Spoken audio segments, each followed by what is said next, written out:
Hello, everyone. This is Cruz Gamboa. This is another episode of Founder Stories. And today I'm here with Kristen Palmer, and we're actually at an event in Tampa, Florida.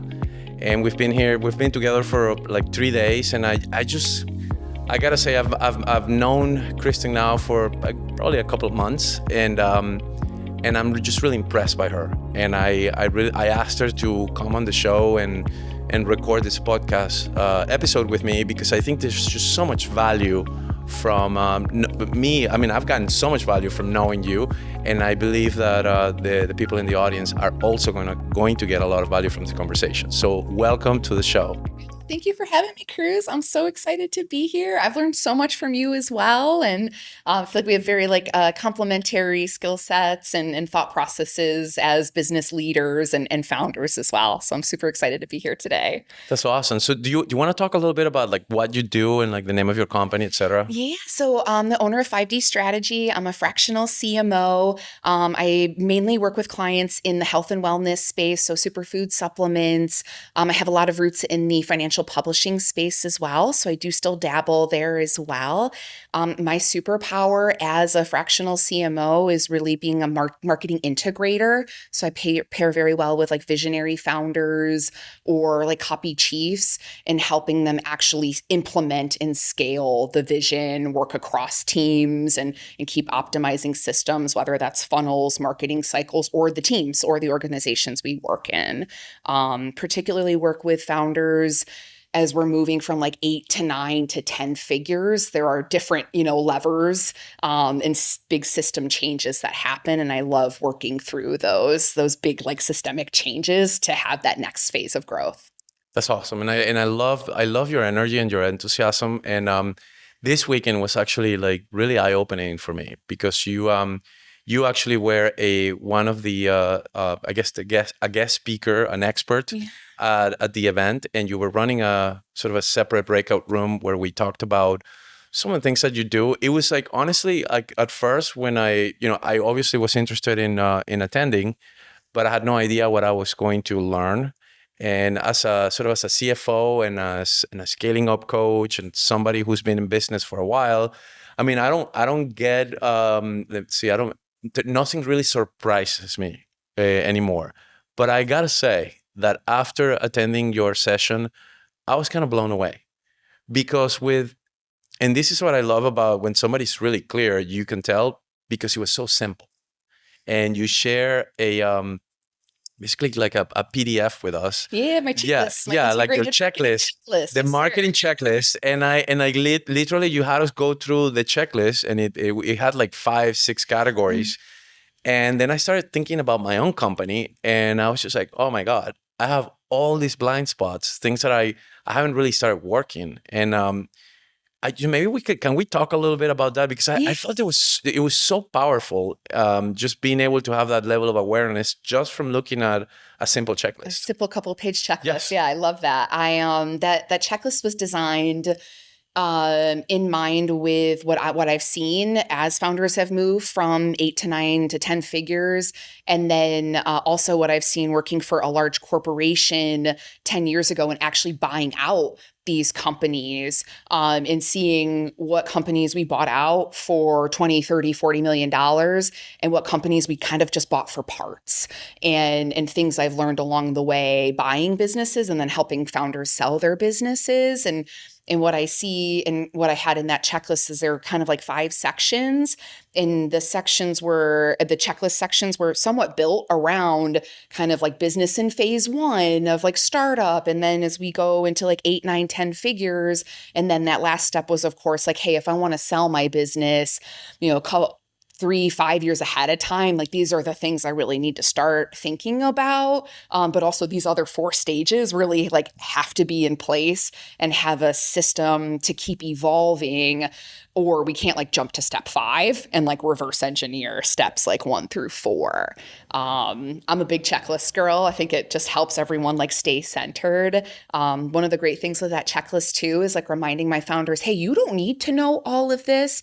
You just have to trust that your team does, or that there's like a system in place where they can learn that for you. And I think for us is like CMOs, CFOs, being able to like empower our teams and cross train our teams is so important as well, and work in conjunction, especially marketing and like the finance side of the business. Absolutely. And there was before we started recording the show, we had this conversation about one of the things that both you and I have noticed in working with founders, in that especially companies that are sort of on the smaller side, like let's say like 1 to maybe $10 million, they tend to be a little coy with the financials. They don't like to share the financials with the team, and I made the observation that if you actually go back to like EOS or scaling up or any of those methodologies, one of the things that they say is that you have to have a shared scoreboard where everybody knows what the numbers are, so that they understand what is the value and the contribution that they're bringing into the business. So if you can really see how the work that you're doing as a CMO, for example, and how is that trickling down into more profits, more revenue, et cetera, like how can you make it better, or how can you get excited about what you do in the context of the value that you're created for the organization. So what comments do you have on that? I noticed the same thing with a lot of my clients too, especially more in the early phases where they're maybe frustrated with a marketing leader or an ops leader, and wanting them to like step up, take more ownership, lead more strategy, but they haven't shared the P&L or incorporated their senior marketer into building the mock cash flow, like the mock P&L for the year, like what are our goals, and do the mechanics like get us there, because we can write down a goal, but like do the projections really back out that we'll get there? But we're not empowering our team, and we're not replacing ourselves as founders if we're not like sharing that information. And I've seen that with companies that are starting to slip and fall into the red, and they start hiding more information, and it creates more fear. And so I'd love to like empower my founders to share the load, to share the load and empower their teams. I'm a huge fan of the EOS model too, by the way. No, absolutely. So just going back to that checklist, well, like when you're talking to your clients, and like how often do you go back and revisit how much progress you've made in sort of like tackling some of the points from the checklist? Because I do remember that the way you laid it out is sort of like the first one or two categories, buckets, I would say, are probably for companies that are maybe 6 to 7 figures. And as you progress through the checklist, it just gets increasingly more sophisticated. And obviously, as you are starting to work with a client, not all of them are going to have the level of sophistication that requires from an 8 or 9 figure company. So yeah, my goal in the first like 60, 90 days with a client is to really like sooner than that is to just get through the checklist. Usually within a week, we can get through the checklist and kind of like see the blind spots. I actually have a much deeper version of the checklist that we usually go through when we're first onboarding there. And then at that point, we're setting over the next like 60 days, we're again, like getting those pieces together, organized, setting the goal for the next quarter. If it isn't already there, I'd like to be involved in that process, even if it's like rolling quarters. And then with the checklist that we talked about, building it in so that we're going back quarterly, if not monthly, and just double checking all of these pieces are in place, or they're like being evolved. When we talk about like understanding our messaging strategy and our avatars, like that's something to definitely be doing quarterly. It's getting much easier with AI too, to be like updating that stuff almost in more real time with the current assets you have. Interesting when we talk about like P&L and really visibility into the organization. Sometimes when I work with clients, I notice like, oh, we haven't 2 months have gone by and no one's really actually looked at the P&L in a while, except our COO or the CFO. So crazy. And then we're all going, ooh, and so I would say if we're not looking at that every week, just a quick gut check, and keeping an eye on things. And of course, looking at, top line revenue, like daily, some of the marketing stats, but sometimes I'm like, let's build that process in that we're like constantly looking, just like we do with OKRs and rocks. And like every 2 weeks, we're having like a sprint check-in or like our weekly OKR meeting. Those like we just start building that right into the process. I have both like, can we call them leading KPIs for the team and then results-based KPIs for the team. And some of those kind of like leading KPIs are the like, if we're doing these things, like even if we test something and the result wasn't there, we know that like 9 times out of 10 or 6 times out of 10, this will prove, this will give us the result we need. It's just creating the habits, basically. Yeah, in the organization. Exactly. Creating the habit, creating the system, supporting the team. The team members are involved. And like, C-suite does it too. Are like, we make our leading indicators. So if the results aren't there, then we're going back and we're saying like, the leading KPIs must be off. Like, what are we doing during the week? What the system is maybe a little broken. So. That's awesome. And I was just like, I was thinking about, like, what would it take from a sort of a psychology perspective from for your clients that you've worked with in the past? Like what is it that you see? It's the moment where they decide that it's time to bring somebody like you into the organization. Like, I would say a lot of times it is, we're in a phase of where we're moving into the next phase of growth, and either a channel isn't performing anymore. We need to get into a new channel. We need to be thinking about like new funnels. So there's usually a big transition either in marketing strategy or in like team leadership as well, where a company has grown quickly or undergone changes and either marketing leadership has changed or they're thinking like, I'm not sure I have the right team in place anymore. I was a high 7-figure business. I've blown right past 8. I'm into 9. And like, I have a more junior team and I need that more senior strategist. So a lot of times I come in and I'll either work with like a senior marketing manager or a director, build out the OKRs with the team. And a lot of times the founder is experiencing burnout as well. And is like, I need another person to really come in and be the kind of the container and the system that helps deliver the vision. And like, what is, I mean, I'm sure you've actually looked at this before. Like, what is the transformation in terms of ROI that you see when clients start working with you? Yeah. So I was very excited. Last year, I had 3 clients that had their best product launch in 5 years. And it's been a tricky market. Yeah. So that was really amazing. One of them, it was actually like company history, which was so wonderful. And then one of those clients specifically, we had that best, highest grossing product launch in 5 years. And within 6 months, their P&L, like they were 10% more profitable, which was so amazing. And this was a client whose VP of marketing had quit.